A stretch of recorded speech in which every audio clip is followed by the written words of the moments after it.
mahasiswa yang akan mengikuti KKN tahun 2023 yang berbahagia.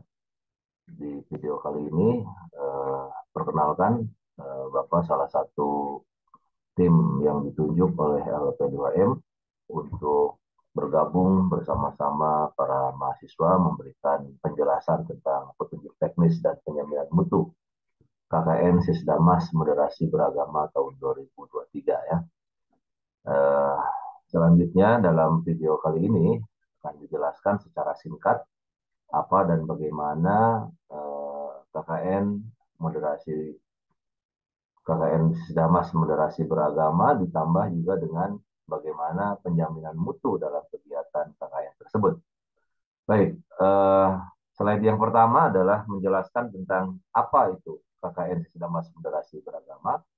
Di layar sudah bisa terlihat bahwa definisi KKN itu adalah definisinya KKN Sisdamas Moderasi Beragama ini adalah kegiatan akademik.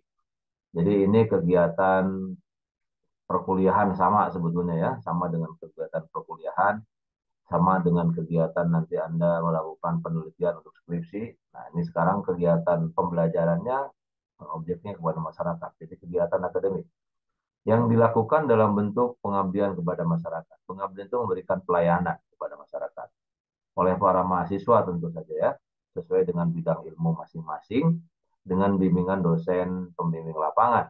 Ya. Dengan pembimbing lapangan menggunakan metode pemberdayaan masyarakat yang dikenal dengan Sisdamas atau berbasis pemberdayaan masyarakat. Nah, sekarang temanya adalah moderasi beragama. Jadi, KKN dengan basis pemberdayaan masyarakat, artinya para mahasiswa dibimbing oleh dosennya akan memberikan layanan kepada masyarakat atau mengabdikan ilmunya kepada masyarakat dengan satu tema, yaitu tema moderasi beragama. Mudah-mudahan bisa dipahami ya. Jadi kegiatannya menggunakan metode pemberdayaan masyarakat untuk tema moderasi beragama. Apa tujuannya dari kegiatan KKN semacam ini? Itu dalam gambar sebelah samping kanan Anda. Bisa dilihat pertama bagi mahasiswa bisa merasakan, menghayati dan aktif berpartisipasi dalam kegiatan-kegiatan sosial yang bernuansa dan berbasis moderasi. Nanti ada 5 nilai moderasi itu seperti apa ya. Jadi mahasiswa Anda dapat pengalaman bagaimana sebagai agen, sebagai duta kampus memberikan layanan kepada masyarakat dalam tema moderasi beragama. Ya. Kemudian yang kedua bagi masyarakat sendiri supaya tetap terjalin keharmonisan. Masyarakat memiliki keselarasan dan kerukunan hubungan antar umat beragama. Karena barangkali ya, di tengah-tengah masyarakat ada juga potensi-potensi konflik keberagamaan atau intern umat beragama yang mahasiswa di situ memberikan ruang untuk memfasilitasi bagaimana caranya konflik itu dicegah. Ada 5 nilai moderasi yang bisa kita lihat dalam tayangan ini. Pertama, adil dan berimbang. Bagaimana menjalankan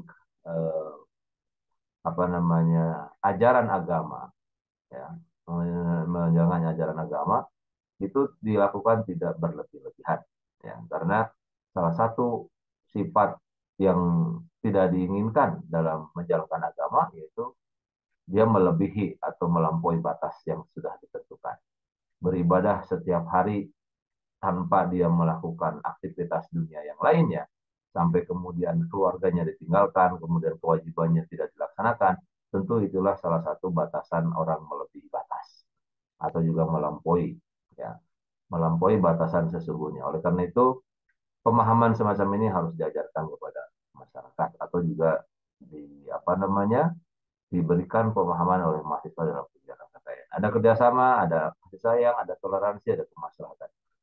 Mahasiswa silakan nanti memilih di bagian-bagian mana dalam nilai-nilai moderasi ini yang bisa untuk dilakukan ya. Apakah misalnya bagaimana menumbuhkan atau menyadarkan toleransi di kalangan umat yang berlainan agama, ya orang-orang yang berlainan agama, atau juga dilakukan bertoleransi dengan orang-orang yang menghormati perbedaan pemahaman dalam orang-orang yang seagama. Targetnya adalah terwujudnya nilai kebangsaan yang harmoni ya, dalam keberagaman,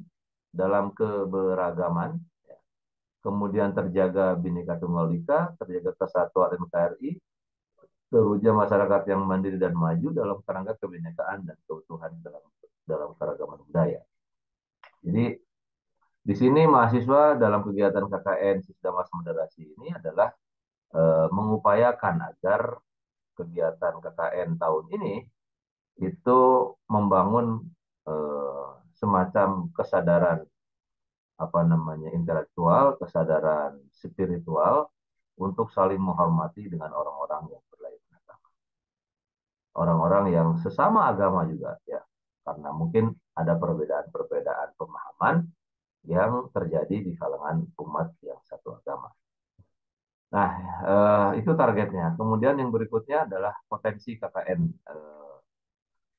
Sisda Mas Moderasi Beragama ini. Kita lihat misalnya di sini ada sejumlah berapa orang yang akan mengikuti kegiatan ini.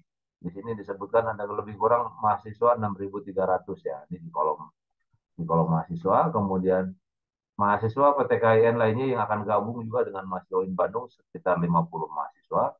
Termasuk jumlah kelompoknya ada 420 kelompok ya.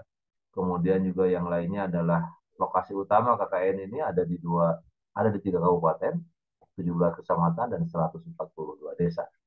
Kemudian dosen pembimbing lapangannya ada 40 orang, termasuk tenaga pendukungnya adalah 3 koordinator wilayah, 8 tim ahli. Itu adalah kegiatan KKN Sisdamas yang moderasi beragama yang akan dilaksanakan. Kemudian jenis-jenis KKN-nya, ini saudara bisa ikut memahaminya. Pertama, KKN reguler ya. Jadi KKN reguler ini berkontribusi pada penguatan moderasi beragama di 3 kabupaten, Bandung, Bandung Barat, dan Subang. Ya. Bandung dan Subang. Topiknya tentang moderasi beragama menggunakan metode pemberdayaan kepada masyarakat yang waktunya dilaksanakan tanggal 11 Juli sampai 18 Agustus 2023 di 140 desa, 17 kecamatan dan 3 kabupaten. Ya. Kabupaten Bandungnya adalah Kabupaten Bandung Selatan, kemudian Kabupaten Bandung Baratnya juga selatan, ditambah Kabupaten Subangnya bagian utara. Nah, itu garapan untuk kegiatan KKN reguler ya, yang nanti akan dilaksanakan oleh para mahasiswa. Kemudian yang kedua KKN terpadu, Nusantara Moderasi Beragama. Ya. KKN terpadu yang kedua itu dilaksanakan oleh prodi-prodi tertentu, prodi kimia, prodi biologi, prodi elektro, dan juga prodi lainnya atau prodi elektro ya, yang mereka melakukan kegiatan ini dengan kegiatan akademik lainnya, ya entah itu namanya kegiatan di lapangan ya, semacam praktikum gitu, atau juga praktik kerja lapangan ya, dan lain-lain itu dipadukan. Kemudian KKN Nusantara Moderasi Beragama ini dipilih untuk orang-orang tertentu ya yang sudah diseleksi oleh LP2M. Jumlahnya mahasiswanya mungkin ada 4 apa 10-8 orang itu ya di KKN Nusantara Moderasi Beragama itu. Fokus tempatnya di Sulawesi Selatan Tanah Toraja. Kemudian yang berikutnya KKN Kolaboratif Mandiri. Ya. KKN Kolaboratif Mandiri ini dilakukan oleh sejumlah perguruan tinggi. Ya. Di situ ada beberapa kampus yang siap bergabung. Ya. Ini semacam pertukaran mahasiswa KKN. Ya. Dalam bentuk menyatukan dengan MBKM, ya. Merdeka Belajar Kampus Merdeka. Kemudian temanya nanti ditentukan sesuai dengan PTKN penyelenggara masing-masing. Jadi mahasiswa Bandung akan bertukar atau bergabung dengan kampus-kampus yang disebut diantaranya. Kemudian waktunya rata-rata di bulan Juli Agustus di 5 kampus-kampus tersebut. Ya, tempatnya ada Semarang, ada Cirebon, ada Banten dan lain-lain ya.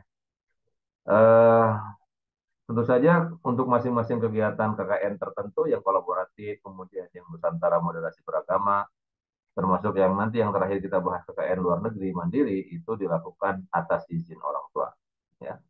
Dan juga tentu ada biaya-biaya tambahan yang perlu ditanggung oleh mahasiswa yang mengikuti kegiatan itu. Baik, kegiatan KKN luar negeri itu di Kinabalu, Malaysia, kemudian Malaka, apa namanya, KJRI Jepang ya, tempat-tempat itu tempatnya ya untuk KKN luar negeri mandiri ini. Dan nanti ada beberapa kampus yang ikut bergabung atau juga panitia lokal yang ada di sana yang siap membantu memfasilitasi Anda semua. Kemudian yang berikutnya eh, selesai. Itu saya kira petunjuk teknis kegiatan KKN yang diikuti oleh Anda semua sebagai pengantarnya. Nanti ada eh, tagihan-tagihan di dalam proses kegiatan KKN, ada metodenya nanti dijelaskan oleh tim yang lain, termasuk juga output atau juga hasil dari KKN ini, ya ada yang berbentuk proceeding atau juga artikel ya, proceeding artikel. Baik, sekarang kita bicara soal penjaminan mutu KKN Sisdamas Moderasi Beragama. Jadi tetap para mahasiswa harus memperhatikan tentang penjaminan mutu. Jadi kualitas penyelenggaraan KKN ini, pertama dari segi tujuan, ya, jadi terjamin mutu terselenggaranya KKN Sisdamas Moderasi Beragama. Kemudian dari segi sasaran, meningkatkan mutu KKN ya, di masa pasca pandemi maksudnya ya, masa pasca pandemi. Kemudian meningkatkan akses mahasiswa dalam KKN di masa pasca pandemi maksudnya. Kemudian strateginya membuka kegiatan apa namanya KKN ini secara terbuka untuk mahasiswa, kemudian juga diselenggarakan sesuai dengan standar proses mahasiswa, standar proses pengabdian kepada masyarakat. Kemudian aksinya menggunakan metode pemberdayaan. Nanti untuk penjelasan soal metode pemberdayaan dijelaskan oleh tim yang lain. Ya, KKN bermutu adalah aktivitas pengabdian kepada masyarakat yang mampu melampaui standar nasional pendidikan tinggi dan tentu ada kepuasan dari pelanggan dalam masyarakat. Pastikan oleh saudara mahasiswa bahwa KKN ini adalah pekerjaan sekali seumur hidup selama Anda menjadi mahasiswa. Oleh karena itu, buktikan kepada masyarakat sebagai penerima manfaat dari kegiatan KKN ini mereka puas, gitu ya, mereka puas. Ya. Jadi apa namanya nanti kita bicarakan standar-standar seperti apa yang ingin dilakukan dalam kegiatan KKN tahun ini. Yang jelas Anda berada di lokasi KKN, mungkin juga fokusnya tidak santai, tetapi juga apa namanya tidak bersantai-santai, tetapi juga bagaimana Anda berikan yang terbaik buat kepuasan masyarakat. Ya. Jadilah ini kesempatan terakhir bagi Anda karena Anda tidak akan melaksanakan PKN. Nah ini berdasarkan SNPT ya, Permendikbud nomor 3 2020 ada sejumlah standar 1, 2, 3, 4, 5, 6, 7, 8 ya. Mulai dari standar hasil, standar isi, standar proses. Nah, berarti ini adalah standar hasil KKN, standar isi KKN gitu ya. Ini harus dipahami oleh Anda. Inilah bagian-bagian penjaminan mutu yang harus dipahami oleh Anda semua. Pertama, standar mutu KKN. Ya, ini pengembangan dari standar pengabdian kepada masyarakat. Apa isinya? Yang pertama adalah standar hasil tadi. Ya, jadi di sini standar hasil KKN ini Anda harus berhasil menyelesaikan masalah yang dihadapi masyarakat. Ya.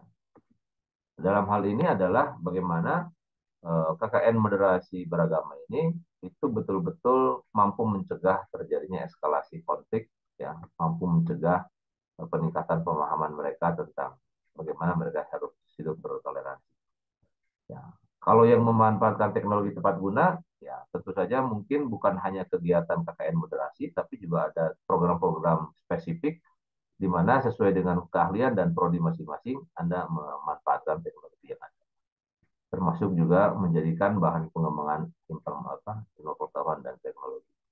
Jadi standar hasil ini adalah bagaimana Anda sebagai mahasiswa KKN mampu memberikan solusi ya di tengah-tengah masyarakat. Kemudian yang kedua proses. Standar proses ini bahwa mahasiswa itu harus memberikan apa namanya pelayanan kepada masyarakat. Ya. Kemudian yang kedua penerapan iptek sesuai dengan keahliannya. Ya, jadi harus berhasil memberikan pelayanan kepada masyarakat itu prosesnya. Ya. Atau juga metodenya pemberdayaan masyarakat itu proses juga. Ya. Nah itu bagian dari proses. yang perlu juga Anda pahami. Kemudian yang berikutnya standar pelaksana. Ya, dalam hal ini kan mahasiswa ya, standar pelaksananya. Ditambah juga dengan para dosen. Telah menempuh SKS lebih kurang 750% dan memiliki kemampuan akademik tertentu. Ya. Yang standar lah yang pelaksana itu mereka-mereka yang nah, sudah mampu membaca Al-Quran dengan baik gitu kan. Kemudian juga karena itu pasti ditanyakan atau juga diminta oleh masyarakat setempat. Termasuk juga syukur-syukur kalau para mahasiswa sudah berani tampil memimpin kegiatan-kegiatan keagamaan di wilayahnya masing-masing. Itu standar pelaksananya. Kemudian yang berikutnya adalah input. Ya, input KKN ini ya tadi sudah dijelaskan ya, ada input, ada proses, kemudian ada hasil ya. Di sini kita lihat misalnya inputnya mahasiswa telah menyelesaikan SKS sebanyak 75% ya, SKS. Kemudian memiliki kualifikasi akademik tertentu itu inputnya. Kemudian prosesnya menggunakan metode siklus pemberdayaan bisnis Damas. Kemudian menerapkan ilmu sesuai dengan keahlian mahasiswa. Nah, di sini eh, prosesnya bisa ditambahkan lagi dengan metode apa namanya ketemanya dalam moderasi. Outputnya nanti ada produk, pemberdayaan, ada poster, ada laporan, kemudian ada haki, ada juga artikel ya. Tapi nanti fokusnya pada artikel. Tapi ini pilihan yang banyak. Salah satunya dan utama untuk tagihannya adalah penulisan artikel. Kemudian yang berikutnya adalah eh, apa namanya? Tinggal bagaimana Anda bisa melaksanakan kegiatan ini dengan tepat ya, dengan baik di lokasi-lokasi KKN. Pastikan Anda menyenangi kegiatan ini, jangan jadi beban ya, karena Anda akan kembali ke masyarakat, maka di kegiatan KKN inilah saatnya Anda menunjukkan ya bahwa KKN ini adalah sebagai tempat atau media belajar bersama-sama masyarakat. Poinnya adalah bagaimana Anda sebagai mahasiswa mampu dan bisa belajar bersama-sama masyarakat. Jadi masyarakatlah yang menentukan arah dan keperluan mereka, terutama dengan kebutuhan mereka untuk paham lebih banyak tentang moderasi beragama. Ya. Jadi mahasiswa perlu dibekali dengan bagaimana mengetahui apa namanya kegiatan-kegiatan atau konten ya terkait dengan moderasi beragama. Baik, demikian saya kira selamat ber-KKN ya.